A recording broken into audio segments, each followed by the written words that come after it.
บายดีจ้าค่ะสบายดียามสายๆจักหน่อยนะจ้าค่ะตื่นมาขับมาจะไปใส่เห็ดอย่างเด้จิบูนวันนี้วันรวยวันหวยออกนะจ๊ะอะไรเล่บอกป้าลุงหน่อยจ้าสบายดีป้าลุงสบายดีมันเลขท้ายได้นี่นะได้เลขหยังฮะบอกแน่บอกบ่จักแนวใดคือสิบ่ฮู้จักเลขจักเบอร์เดี๋ยวนี้นะตั้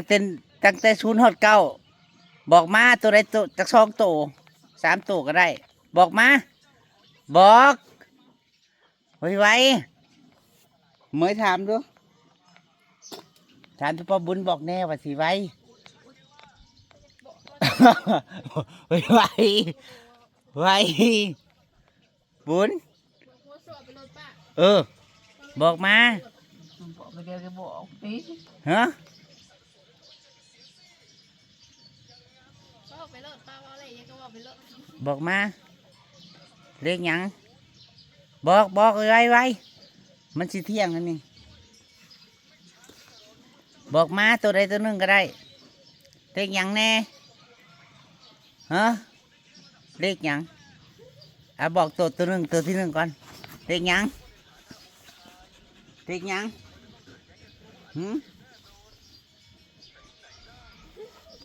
มัวยามได้สิเขาทรงเลยนะเลขหยังไว้ข้าเจ้ารอรุ่นอยู่นี่ว่าสิบอกเลขหยังนี่นะเลขหยังเลขที่หนึ่งบอกเลขหยังก่อนฮะเมยช่วยกันแน่ไว้ประวุนบอกแน่ว่าสิไว้บอกมาดูโอ้ยพี่น้องเราว่าตัวละ100อยู่ไว้เขามันถือนั่นตู่เท่าไรก็เสียหายพี่น้องเอ้ยแล้วบาดนี้นะนางบอกเขาทรงซ้ำอะไรตัวที่หนึ่งเลขหยังตัวที่หนึ่งเลขหยังเมยตัวที่หนึ่งเลขหยังอยู่ไว้พี่บุญลุกขึ้นมานี่ตัวที่หนึ่งเลขหยังไว้เขารอรุ่นอยู่นี่ตัวที่หนึ่งเลขหยังฮะตัวที่หนึ่งเลขหยังบ่ตัวที่หนึ่งเลขหยังโอ้ยเดี๋ยวสาดพี่เราเอ้ยมันกินที่ยังดักเฮ้ยไว้ได้เฮ้ยบริเล่เอาได้เดียวนี่นะคันบอกนั่นเฮ้ยไว้เอ้าเร็วเขาซุกหรือวะเร็วญี่ปุ่นได้เล็กยังตัวที่หนึ่งเล็กยังเจ้าค่ะเบิ้งสิจุ่มกันเฮ้ยงัวจะกลับมาแล้วตัวที่หนึ่งเล็กยังบอกมาตัวที่หนึ่งเล็กยังบอกมาตัวที่หนึ่งเล็กยังตั้งแต่0 ฮอด 9เฮ้ยตัวที่หนึ่งเล็กยังเบาไม้ไว้เถินบอกแน่บอกเขาเจ้ารุ่นอยู่เรื่อยๆนี่นะไว้นะมันสิเที่ยงเลยนะ11 12 โมงแล้วมันชื่อบ่ได้ได้นะไว้เลขหยังเบาไว้บ่แล้วได้คันเบานะ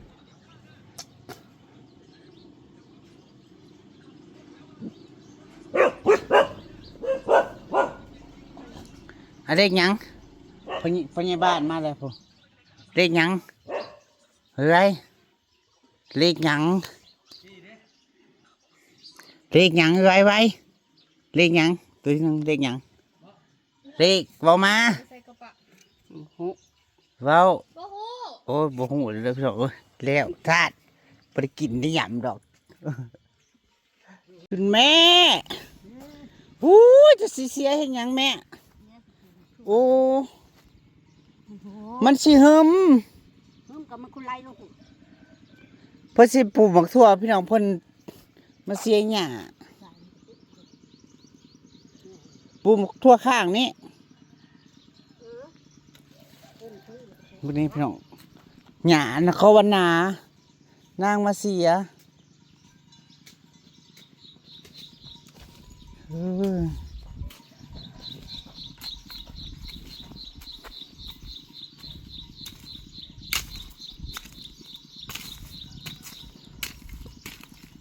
หญ้าสำนักก็สิเสีย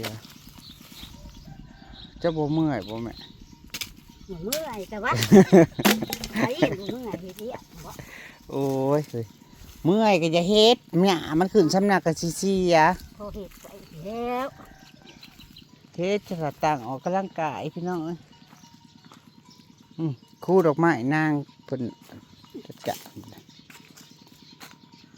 ไปหาลุงน้ำน้องก็วัน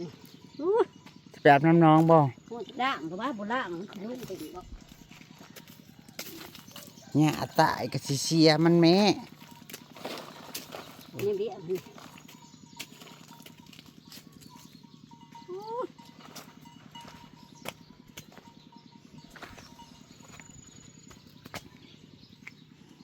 นั่งส่วนมึงไงน่ะ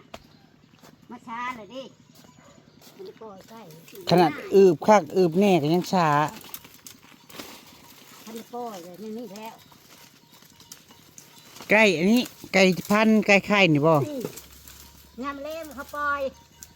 มันก็มาช้าแต่ว่าโอ้ยก้นหัวเลยออกเลยกะ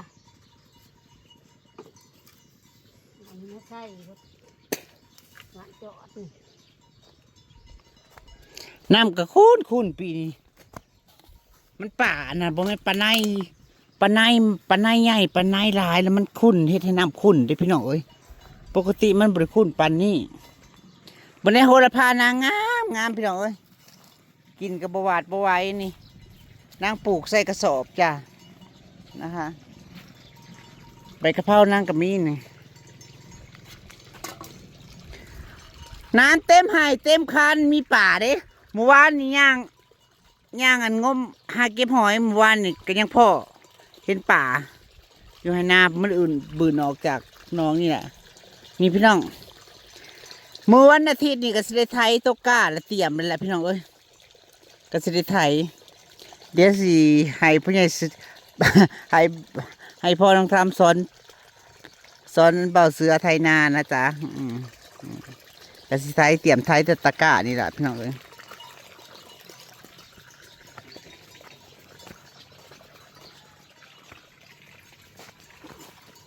อันลงแม่ลงร้อยแม่ เฮ้ย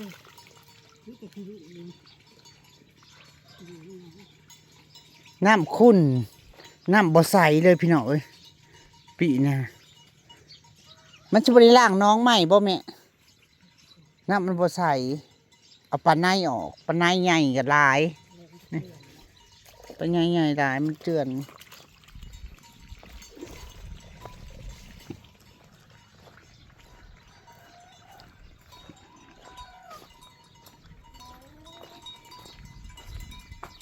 น้ำยังเต็มให้เต็มคันอยู่เด้อจ้ะ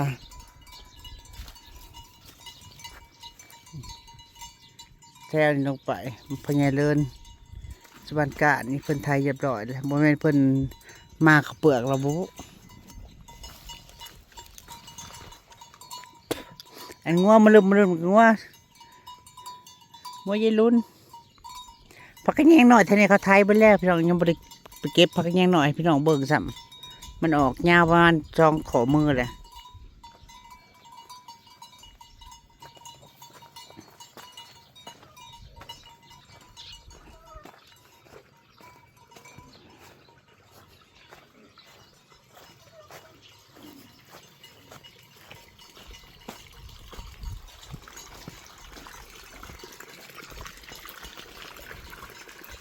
เป็นเสื้อนั่งเล่นใช่บุโอ้ยพนั่งเล่นอยู่เงื่อนพลับหน่อย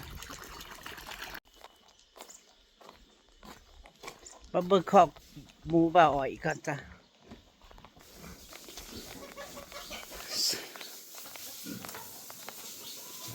ส วัสดีดาริงจูบุจีบีสมัครอาบน้ำพยายามเที่ยงบ่ เนี่ยทำมันห้อนให้กับเช่าเสียงเลย อ่า ถ้ามันอากาศเย็นกับว่าตลอดมันจะเป็นปอด คอกนะพ่อขายแหละ พอคลายไปแล้ว พ่อขายแล้วคอก พอคลายไป2 ของ สองคอกคอกนี่จักโตนี่นะคอก 16 คอกที่16โตคอกนี้16ตัว ไม่เหนื่อยนะคือมา นี่แม่พันมือเข้ามาเอาพรุ่งนี้เข้ามาเอาอันนี้กับถ้าขายยกพร้อมกันแล้วแมันบ่กินแล้วก็นอนอุดูเอเล่แล้วพี่น้องคอกนี้2 4 6 8ตัวคอกนี้8ก็ได้หลายบาทเติบอยู่นี่2 คอก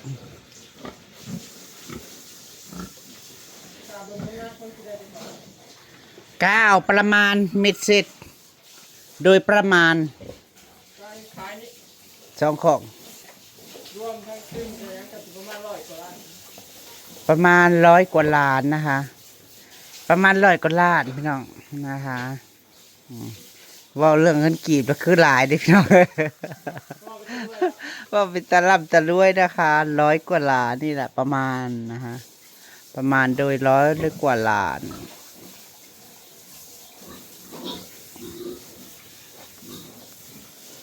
เด็กเงินมันขึ้นมันลงแต่มา นะ ตะกี้มันหายที่7,000มัน90 บาทเองเนาะเดี๋ยวนี้อัน1,100นะต่อ653นะมันตกอยู่โลหนึ่งมู87 บาทจาก90 จาก90เนาะโลละ90เหลือ70กว่าบาทบ่ เหลือ87 บาท เหลือ87 บาท หมูโลหนึง พญาเสือเพิ่นว่าบ่อ้อยในชวนไปขุดแม่ขนุนเพิ่นบ่ออกมาสู้เอาเข้าไปเบิ่งแล้วเพราะว่าเพิ่นยังเนาะเห็นรับก็เลยเพิ่นออกมาตะกี้ ช่วยดีนะอีกเลยเนาะ ก็แล้วคันบ่ยามแรงบ่มันสวยได้เที่ยงเลยต้องอาบน้ำมันนะคะ ซื้ออีหยังจ้าเธอซื้ออีหยัง นางมีตังค์ นางมีตังค์มีเงิน เงินก็มีนางมีตังค์เดินางนี่นางมีตังค์เฮ้ยนางมีตังค์ คือมาใน3 เดือน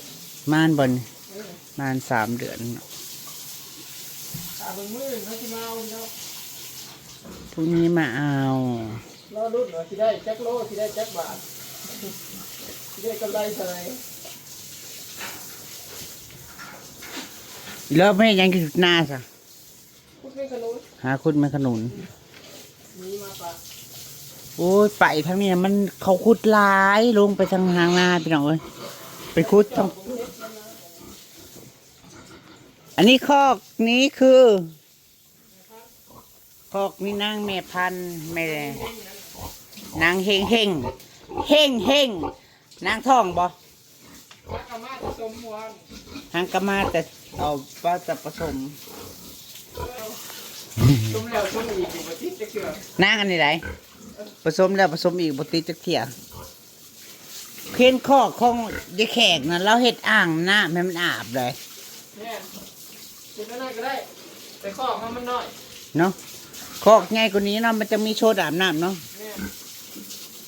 ครับเขาสร้างหนึ่งมันดูดน้ำมันขี่ไม่เหนียวแต่มันไปกินอยู่นะสร้างมันเจ็บข้อ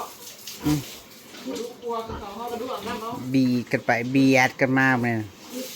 เปิกเลิกกันมี เป็นมึงมีบ่อนอยู่ บ่มีบอลอยู่แล้วมันแออัดแล้ว เริ่มปล่อยมันออกแล้วจ้าพอมันได้ที่แล้ว เขาขายประมาณสำนีแมันบ่ แ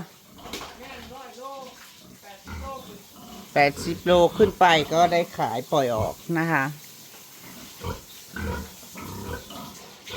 พี่น้องจ้ามันหิมลาพาจากก็เด้อจ้าก่อนขอบคุณคอมเมนต์ขอบคุณทุกกำลังใจไปแล้วโดยสบายดีเจ้าผมนั่งสั่นแล้วรู้สึกว่าแกล้งหัวก็ง่าย มันบกค่าหลังเฮงๆรวยๆจ้านี่